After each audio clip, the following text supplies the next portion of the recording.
예, 안녕하세요. 이해란 TV의 이해란입니다. 이재춘 대사님을 모시고 미중 전쟁, 미중 관계, 그에 따른 한국의 외교 상황 알아보도록 하겠습니다. 대사님 안녕하십니까? 안녕하세요. 네, 어떻게 건강은 괜찮으세요? 네, 그럭저럭 버티고 있습니다.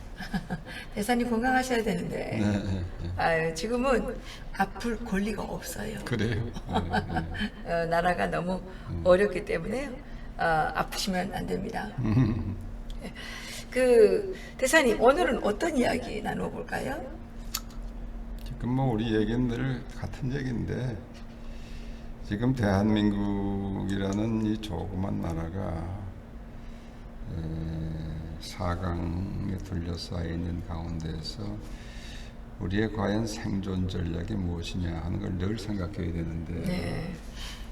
그런데 이제 이 문재인 정권이 출범한 이후에 그 전체의 그림을 무시하는 네.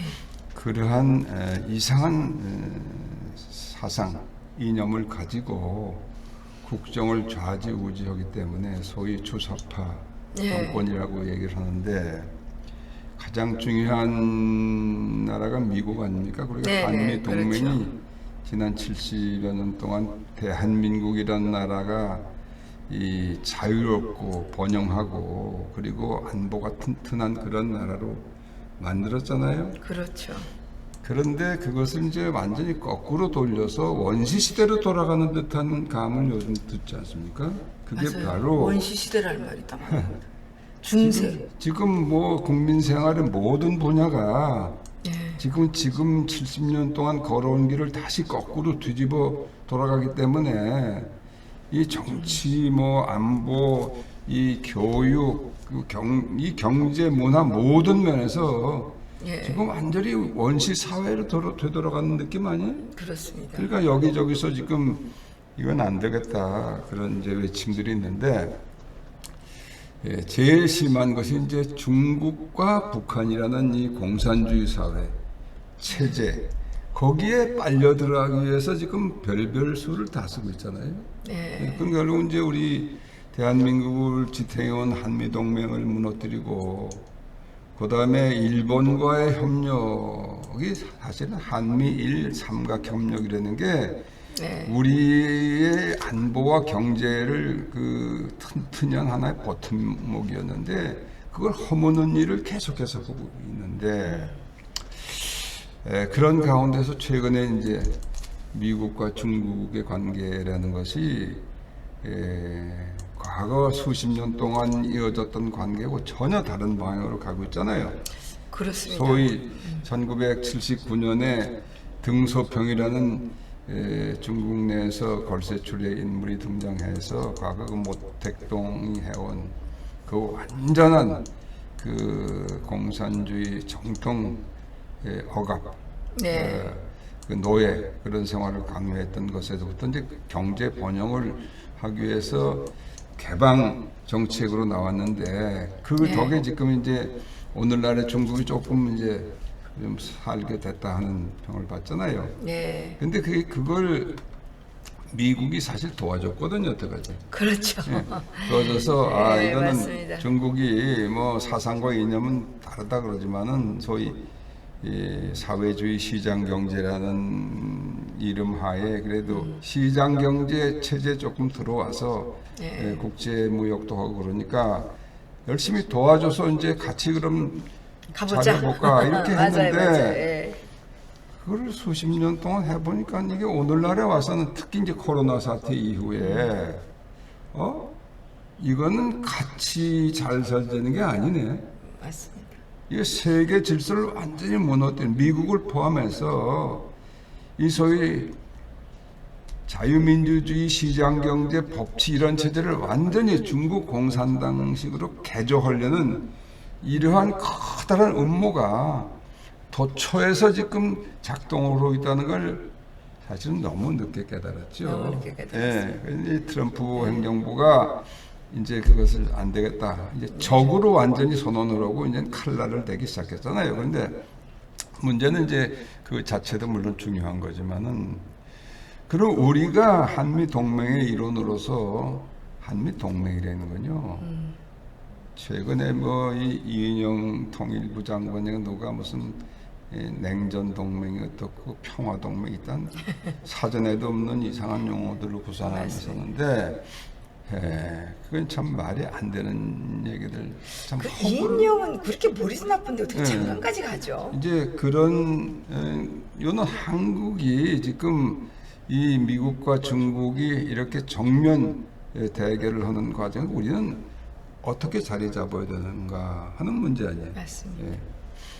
뭐 최근에 이 외교부의 제1차관이라는 사람 최정권이라는 젊은 사람이 와가지고 뭐 미국도 갔다 오고 뭐 미국의 그 스티븐 비건이라는 미 국무부 부장관 만나서 얘기를 하고 왔다 그러는데 이 사람이 와서 하는 얘기가 뚱딴지 같은 얘기를 했잖아요. 무슨 뭐 동맹 대화를 뭐 만들기로 했다. 지금까지 국장급으로 된 그런 대화 채널이 없었는데 네. 그 대화를 만들기로 했다. 뭐 아니 수십 년 동안 동맹을 해왔으면요 국장급이 과장급이 문제가 아니라 여러 그 계층에서 대화가 오고 가고 그게 동맹이거든요. 그렇죠. 근데 뚱딴지같이 국장급 무슨 동맹 대화를 했다는 거 이거는 그만큼 한미 동맹이 지금 이상하게 돼 있다는 그걸 반증하는 거죠. 그러니까 이게 지금 이 국무부가 즉각적으로 무슨 소리냐 그따 소리 언제 했냐 합의했냐 그래. 아주 뽕쟁이들이네. 그러니까 뻥내야지 다. 야. 그 전에는 미국에 있는 이수혁 대사도 뭐 이상한 소리 해가지고 그러니까. 안 보는 미국 뭐 경제는 중국이 있다고 이상한 소리를 하요. 그러니까 그것도 아니 그러니까 안 보는 미국이면 미국 등에 업혀가지고 딴짓하겠다는 거 아닙니까? 그 누가 들어도 그런데 글쎄, 그래서 어디 그런 놈들이 있어요. 그래서 지금 사실은 이제 한미 동맹이 허울은 이렇게 있지만은 내부를 보면 상당히 심각한 상황이 있는데 그럼에도 불구하고 한미 동맹이 당장 뭐 그 파괴가 된다든지 당장 한국에 있는 28,000명 미군이 뭐 철수하든지 그런 상황은 당장은 없다고 난 봅니다. 그걸 미국이 용납 안 해요. 네. 한국이 이 정권 차원에서 자꾸 중국 시진핑하고 이렇게 뭘 하려고 그러는데 그 한국이 지금 문재인 정권만 있습니까? 대한민국 5천만 백성이 이 자유와 이 시장경제, 법치, 인권 이런 기본적인 그 이념을 같이 하는 대한민국 국민이 아주 지금도 엄연히 있는데 그렇죠. 그걸 혹은 문재인 정권 뭐 있을 수 없어요. 그래서 우리가 이제 이 고비를 잘 넘겨야 되는데 저는 지금 11월 3일에 있는 그 대통령 선거 중요하죠. 며칠 전에는 일본에서 이제 스가 정권이 출범을 했는데 이제 앞으로 이제 이 한미일 협력 관계를 다시 복원하는 그러한 노력이 아주 절실히 필요한 시점에 있는데 근데 수가 총리가 신총리가 문재인을 별로 싸답지 않게 생각하는 것 같은데. 그 스가 총리가 시답지 않게 생각하는 게 아니라 일본 국민들이 대부분이 지금 한국의 문재인 정권의 하는 짓에 대해서는 등을 돌린 지 오래됐어요. 그러니까 문재인에 대해서 그 메시지 보낸 거 보니까 완전히 뭐 아니 근데 뭐 메시지는 그건 뭐 그 중요한 게 그건 뭐 국가 의전 차원에서 그러니까 근데 보니까 립 서비스를 하는 건데 그건 그냥 하는 거예요. 그러니까 이게 문재인에 대한 특별한 그게 없더라고요. 아니 김정은이가 뭐 트럼프한테 25번이니까 편집을 해서 뭐 각하 뭐 몇십 번 했다고 그게 뭐 좋아지는데 그건 그냥 이 장식품이에요. 근데 그 편지를만 보면 김정은은 트럼프 대통령한테 완전 항복했어요. 영광의 순간을 잊을 수 없어요. 그 연애 편지도 그렇게 어금저리게 못 쓸 것 같아요. 글쎄. 예. 네. 그래서 이제 현대 이제 오늘 주로 이제 얘기할 부분이 이제 그 트럼프 정부가 지금 중국에 대해서 여러 가지 조치를 취하고 있는데 그 중에서 특히 한국을 이 문 정권에 대해서 어떠한 시그널을 계속 주고 있느냐 이제 그런 얘기 좀 하자고요. 네네. 그 폼페이오 장관하고 왕이가 아주 그 격돌을 했다는데 예. 그게 뭐 어떤 내용입니까? 그러니까 그게 뭐 우리 만난 지 한 달쯤 됐죠. 정말어요. 나도 좀 아팠고 맞습니다. 근데 예. 했는데 근데 이게 별로 언론에도 많이 안 나왔습니다. 안 나오죠. 예. 근데 이제 나는 뭐 병원에 입원도 해 있고 근데 그래도 이 조금씩 나오는 이 외신들은 좀 픽업을 해야 되기 때문에 이제 그렇죠. 꽤 됐어요. 9월 8일인가 9월 8일날 했네요. 예, 이거는 원래 EAS라고 있어요. 네. EAS는 뭐냐면 이스트 에이시아 서미트라는 게 있는데 네. 그 동아시아 정상회의라는 게 있어요. 그건 이제 예. 그 멤버가 18개국이에요. 오, 맞네요. 예, 그게 아세안이라는 나라가 중심으로 돼 있어요. 아세안이 10개국이거든, 10개국. 거기에 8나라가 들어가 있어요.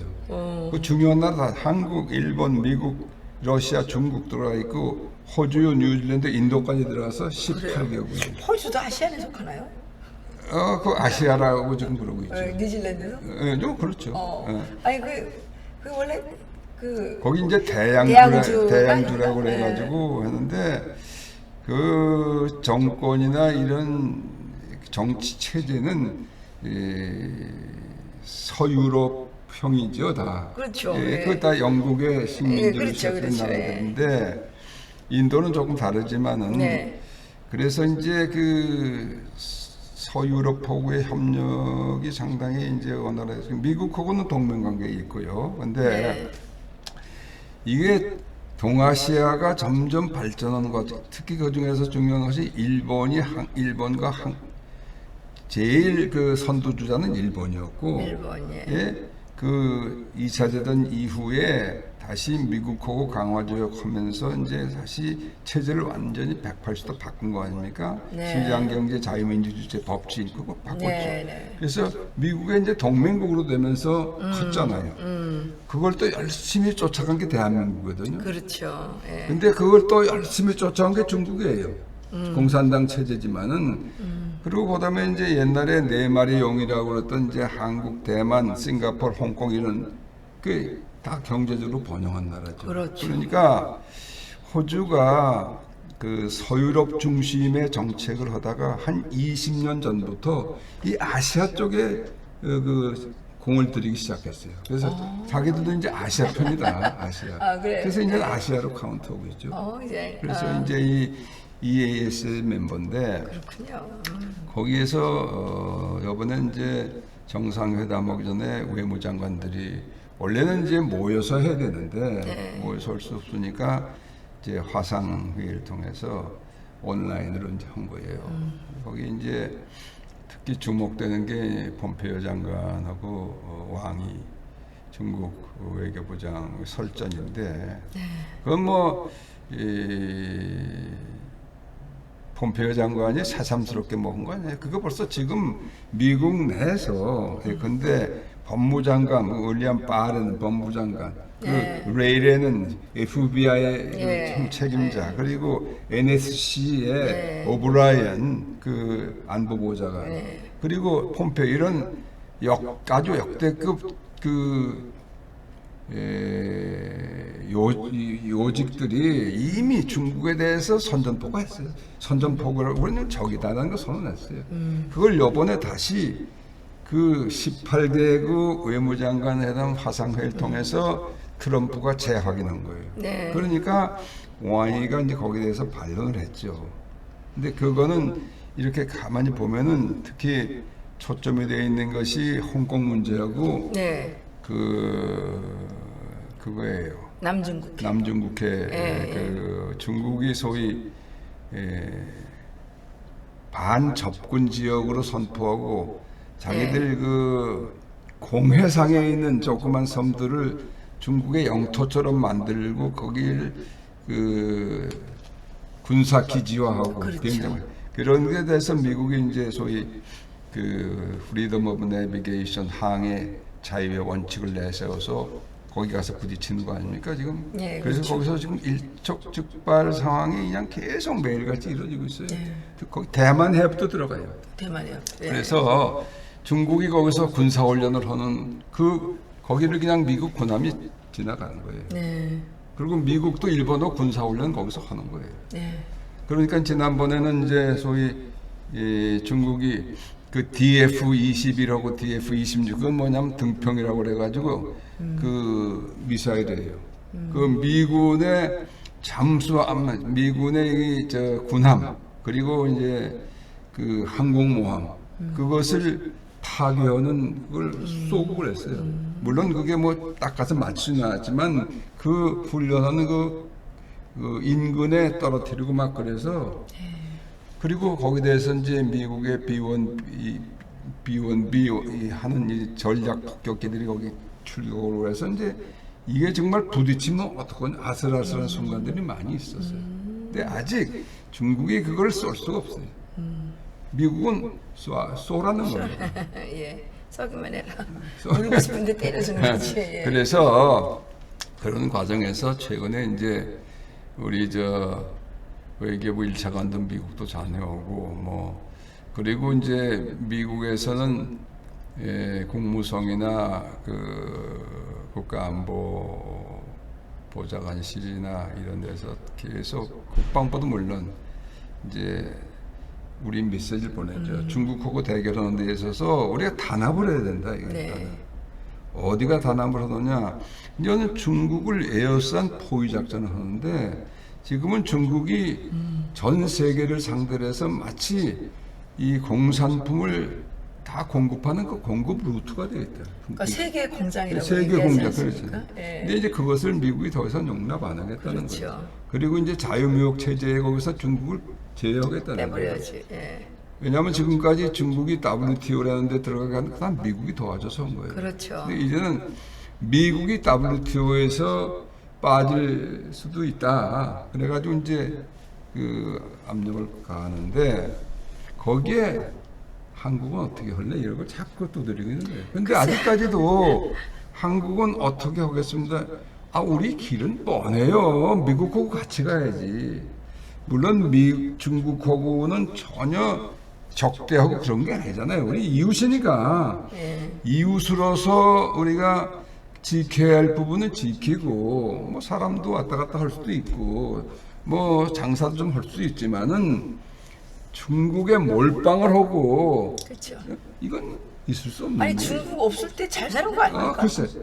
중국하고 외교 관계 안 했을 때 못 살았습니까? 그래서 이제 거기 이제 그 구상 중에 여러 가지가 있는데 그 중에 하나가 지난번에도 얘기했지만 EPN이라는 게 있어요. EPN, 예. Economic Prosperity Network이라는 게 있는데 경제 번영 네트워크. 그건 바로 이 시장 경제, 민주주의, 법치, 인권 이런 가치관을 함께하는 그 나라들이 그 단합하자.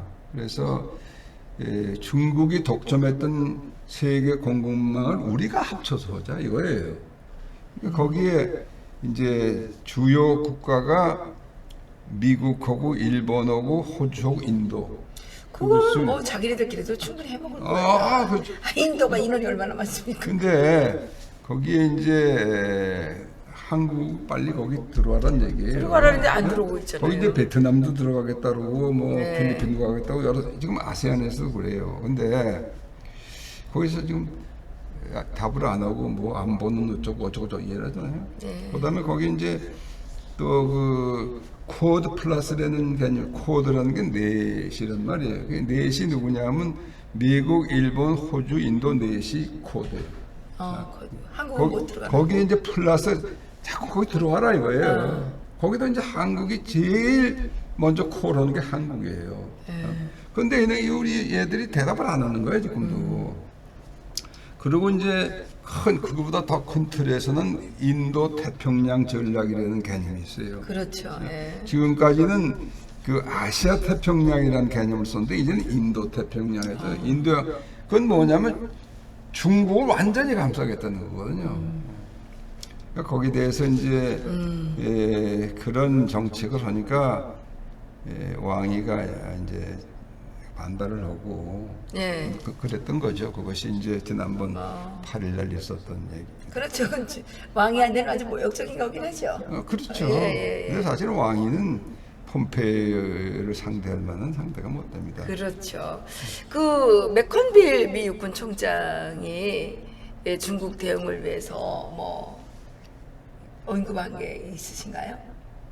최근에 네. 그 육참 총장이 그런 얘기를 했죠. 맥컨빌이라는 지금 주한미군을 재배치하는 걸 계획하고 있다. 네. 주한미군 재배치라는 게요, 그건 병력을 재배치하는 개념이라기보다는 예. 장비를 재배치하는 개념일 겁니다. 미국에. 그렇군요. 우리 지금 28,500명이 있는데 한국에 주한미군이 지금 이제 일선에선 다 해가지고 지금 오산이라든지 평택이 이제 본부죠. 네. 그리고 몇 군데 이제 분산이 돼 있는데 사실은 이 평택 기지라는 것은 해외에 있는 미군 단일 기지 중에서는 가장 그 시설도 잘 돼 있고 큰 기지. 그렇더라고요. 네. 야, 어마어마하더라고요. 근데 우리 아들이 그 평택에 근데 근무해가지고. 그거는 지금까지 주한미군이라는 그 개념은 북한이 다시 남치 모르길 이제 대비해서 만든 거 아니면 한미 동맹이 원래 그렇게 출발한 그렇게 거고. 된 건데 네. 그거는 지금 중국을 그러니까 이제 이것이 미국하고 중국이 첨예하게 대립이 되면은 이거는 중국의 공격을 막을 수 있고 또 중국을 공격할 수 있는 가장 가까운 지금 지가 거리가 평택이라면서요. 여기 그렇죠. 여기까지는 네. 뭐 중거리 탄도미사일만 있어도 그냥 이저 상해고 북경고 그냥 갈 몇 초면 가는 거예요. 몇 초. 그렇지. 그러니까 지난번에 이제 3년 전에 우리가 그 사드를 배치할 때 중국이 그냥 해가지고 뭐 롯데를 갖다가 그냥 뭐 보복을 하고 그래가지고 그랬죠. 지금도 그게 이제 끝난 게 아닌데 그때는 이제 많이 양보를 해가지고 우리가 중국을 겨냥하는 게 아니다. 너희들 다 와서 봐라. 미사일 혹에는 이제 그 레이더가 있어야 되는데 레이더가 지금 이게 레이더가 볼 수 있는 거리가 이것밖에 안 된다. 네. 그걸 다 이제 했는데도 자기들은 무조건 안 된다 그랬죠. 근데 그때부터 얘들은 겁을 먹고 있는 건 사실. 겁을 먹고 있죠. 근데 이제는 미국이 작년에 그 러시아하고 그전에 쭉 유지해왔던 INF 협약을 깨버렸어요. 탈퇴했어요. INF는 뭐냐면 중거리 이 탄도미사일 그 그렇죠. 조종하는 협약인데 그거 이제 탈퇴를 했고 미사일 마음대로 쏘겠다는 거죠. 그거를 미국은 이제 이 중국하고 같이 하자 앞으로. 근데 중국은 또 안 하는 거죠. 그러니까 지금 그 미국이 가지고 있는 중거리 탄도미사일을 재배치를 하는데 그걸 이제 이 아시아 지역 일본이나 한국이나 또 필리핀 정도 될지도 모르겠는데 아세안은 아직은 좀 힘든 것 같고 그런데 재배치하는 걸 지금 물밑에서는 지금 하고 있죠. 네. 표면에 나오진 않는데 그걸 중국이 지금 뭐 길길이 뛰고 있죠. 왜냐하면 사드 때도 그렇게 반대했는데 이게 지금 중거리 탄도미사일을 진짜 하면 그건 보통 한 중거리에는 1,500km, 2,000km 가는 거든. 그건 못해. 중국 뭐 거의 다 그냥 가봐요. 그러니까 펄펄 뛰는 그거 거죠. 보면 너무는 잘한 거예요. 그러니까 너무는 이제 대중 아니야? 그거를 이제 지금 뭐 이미 여러 가지 하겠지만은 그거를 이 육군 참모총장이 그런 네. 얘기를 했다는 건 굉장히 의미가 있는 얘기예요. 아 그렇군요. 그러면 그 대사님 마지막으로 문재인 대통령이 유엔 총회에서 기조연설을 뭐 합니까?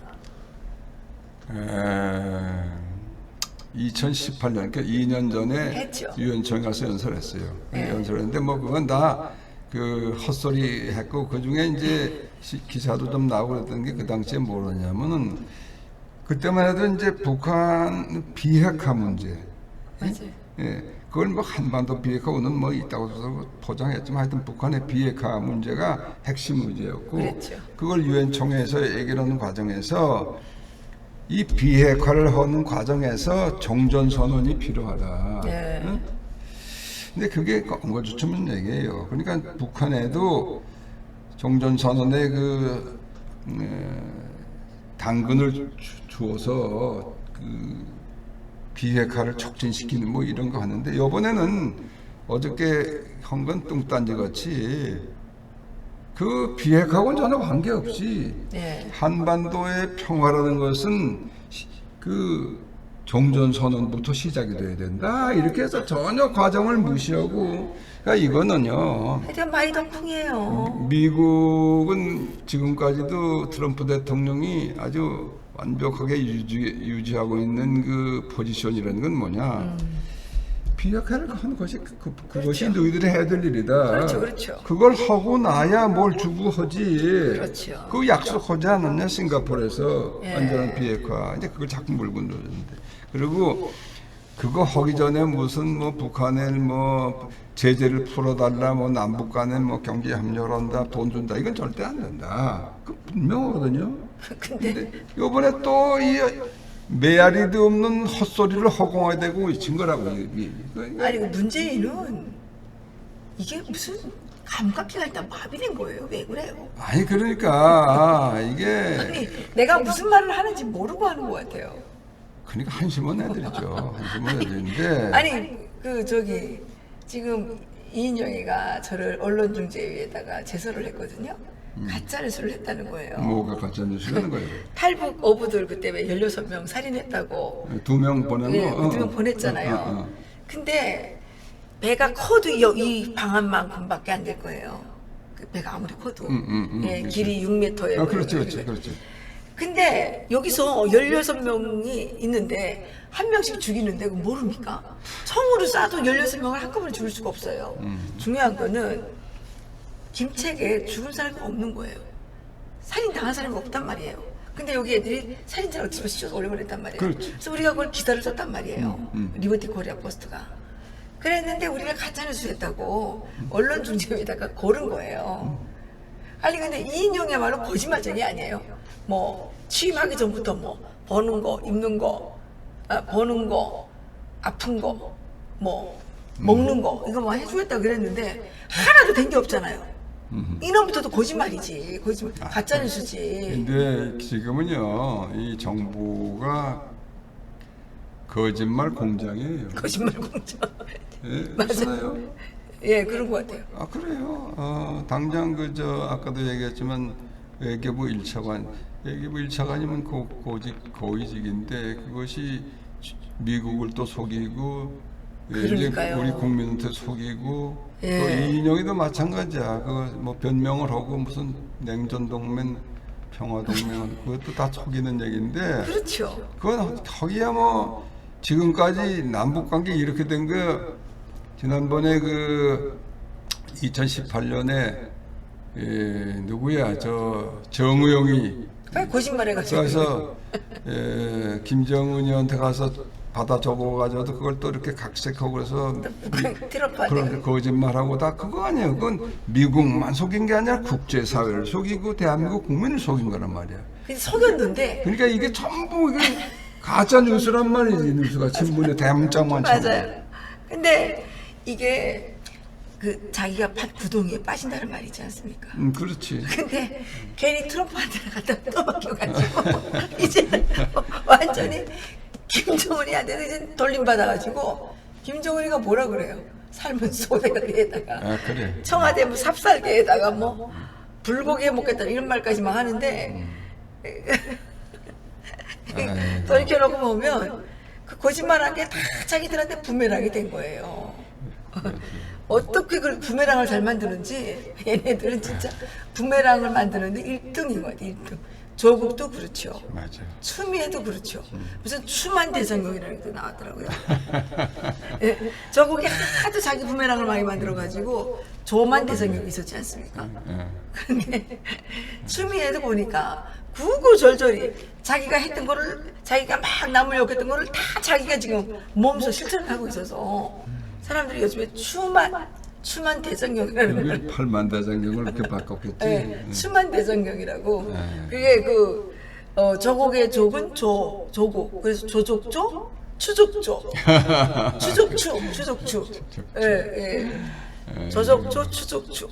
이렇게 이제 이 사람들이 요즘에 다 똑똑해져가지고 또 말들도 잘해요. 좋은 진인 좋은 산? 그것도 얼마나 통렬하게. 아유 정말. 근데 이제 어쨌든 문제는 입만 열면 거짓말하고 입만 열면 헛소리하고 이게 이제 그래도 아직 지지율이 높다는 거는 그건 진짜일까요? 예요. 나는 그 전문가는 아니지만은 지난번 2017년 그 문재인을 대통령으로 만들어준 그 여론이라는 것이 그게 바로 지금 김경수 지사 드루킹이죠, 걔가 드루킹. 한 그렇죠. 드루킹의 그 여론 조작 그렇죠. 이렇게 한 거 아닙니까? 그렇죠. 8,800만 건을 갖다 그렇죠. 조작을 했으니까 예. 이게 말도 안 되는 얘기죠. 그거 다 그거 이번에 4.15 총선도 마찬가지고 다 조작을 하는데 지금 묘한 게요. 조작하는 언론 그 숫자하고 투표하면 딱 맞줘요. 그러니까 투표하기 전부터 그걸 다 맞추는 거예요. 맞추는 거예요. 예. 그래서 지금도 보세요. 예. 무슨 YTN이다 어디다 예. 지지율하고 딱 맞더라고. 해서 했다고 발표하는 거 보면은 지난번에 39%까지 내려갔던가 이 사람들이 딱 그게 있어요. 편의해서 하면 40%대는 항상 유지하는 거예요. 그래가지고 이해찬이가 그게 왜냐면 41%로 당선됐거든요. 그러니까. 맞아요. 딱 맞추는 거예요. 근데 이해찬이가 자기네는 조작이기 때문에 무조건 이긴다는 이제 자신감이 생긴 거예요. 요즘번 날에 뭐라 그러니까 막 화를 막 버럭 내더라고요. 우리는 정말 이 만능의 이 제재 그 조작 그 시스템을 갖고 있는데 니네가 뭔데 이렇게 하는 거예요. 같더라고요.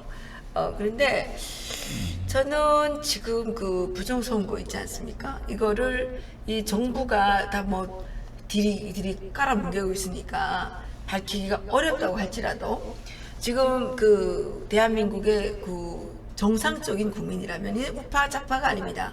정상적인 국민들이 유엔에다가 청원을 내서 다음번 선거할 때는 유엔 감시단을 가져와야 된다. 이런 생각이 듭니다. 우리가 초창기에 유엔 감시단을 세워가지고 거기서 이제 선거를 해서 유엔의 승인을 받은 것까지 않습니까? 그러니까 이제 다시 유엔 감시단이 와서 이제는 우리를 선거를 해줘야지. 이 완전 날강도 우리가 지금 우리 좌파의 식민지에 지금 살고 있는 거 아닙니까 우리가? 이거를 극복할 수 있는 방법은 유엔 감시단을 불러서 선거를 하는 것이 아닌가. 그래서 또다시 이승만 대통령의 그 지략에 제가 감탄을 했습니다. 어쩌면 대통령께서는 그때 벌써 한 세기 앞을 내다봐가지고 유엔에다가 가서 이렇게 다 세계 그 유엔에 가서 그 한 나라가 우리나라하고 이스라엘밖에 없더라고요. 그래 지금 이 박사 말이 아주 정확한 얘기인데 예. 지금 민경욱 전 의원이 미국 가서 이제 거의 국제조사단 얘기하고 있는데 그거는 글쎄 좀 봐야 되겠지만은 그렇죠. 예. 원래 대한민국이 1948년 8월 15일 날 그 건국이 되기 전에 최초의 선거가 5월 10일 선거였는데 그렇죠. 그 선거는 유엔이 공식으로 파견한 선거 감시단이 파견돼서 다 저 시골 마을까지 했어요. 그러니까요. 근데 대한민국이 말이죠. 역사상이 그건 동양에서는 처음 있는 역사상. 그러니까요. 그 민주주의, 자유민주주의 선거 방식. 그러니까요. 개인, 비밀, 평등, 보통 해가지고 그 4개의 원칙에 의하는 그것을 유엔의 감시하에 했다.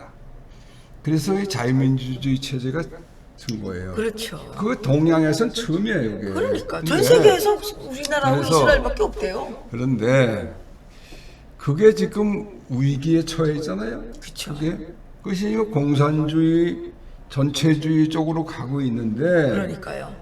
이제는 이제 다시 브레이크를 걸 수 있는 것이 유엔밖에 없어 어떻게 보면. 그렇죠. 그래서 유엔에다가 그 당시에 유엔이 했지만 그건 사실 미국이 주로 주도를 했습니다. 그것도. 그러니까 이번에도 어떻게 그걸 좀 성사시켜야 예, 되겠어요. 그래서 근데 이번에 이제- 부정선거를 못 밝혀내더라도 다음번 대선 뭐 이거 있잖아요. 무조건 이거 유엔 감시하에서 해야 된다. 아, 이거 어떻게 이해란 박사가 그런 생각을 했는고. 나는 뭐 평소에 그런 생각을 하고 있지만은. 그래서 제가 이제 아무리 이제 출로가 없는 거예요. 그래서 우리나라가 유엔이 인정한 공식적인 유엔 승인하에 건국된 나라인데 이게 지금 선거가 개판됐으니 이 유엔을 불러다가 해야지 중재자. 뭐 지금 뭐 어저께도 우리 모여서 얘기를 했지만은 예.